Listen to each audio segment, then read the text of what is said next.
Hey guys! Good afternoon! And meron pa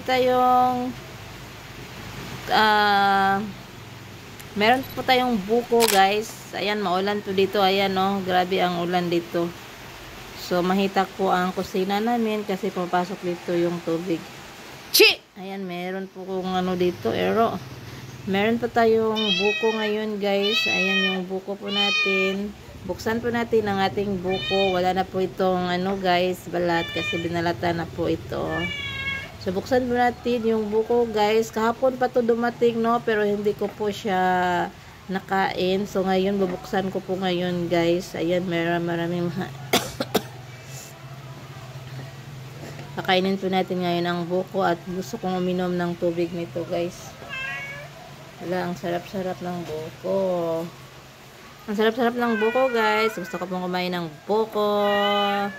So kakainin, buksan po natin ng buko po natin. Ilang piraso ito? 4, 6, 7. At saka magluluto din po ako mamaya ng kulo.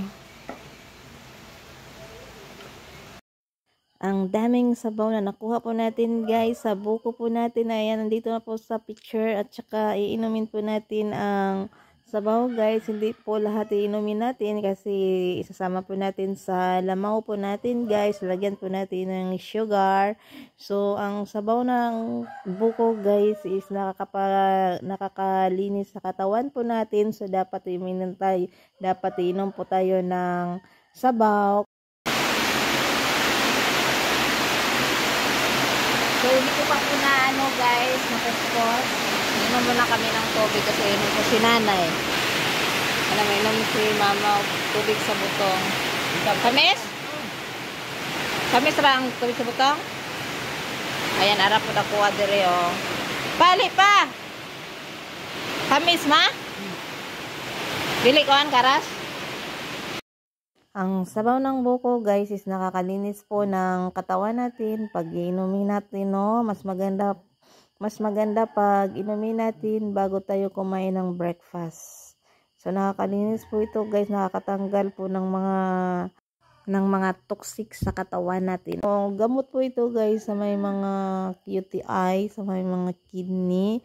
So maganda ang tubig ng buko guys. So, hey guys, ganito na po ang hitsura ng lamaw po natin guys, ng buko po natin guys, na nilalagyan po natin ng brown sugar. So kain na po guys, kakain na po tayo ng buko po natin guys. Sugar lang po nilalagay natin sa ating butong. Yan, let's eat buko.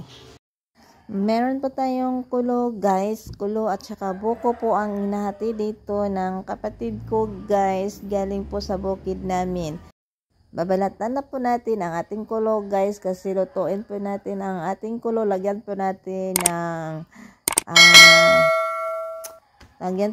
ng gata guys at saka sugar. Ayan guys, nabalatan na po natin ang kulo guys. Ganito po ang hitsura ng nabalatan na kulo guys. Hiwain po natin to guys pagkatapos nating hugasan ng tubig ang ating kulo. Tsaka natin ilagay po sa apoy. Pakuluan lang po natin guys at saka lagyan po natin ng gata at sugar.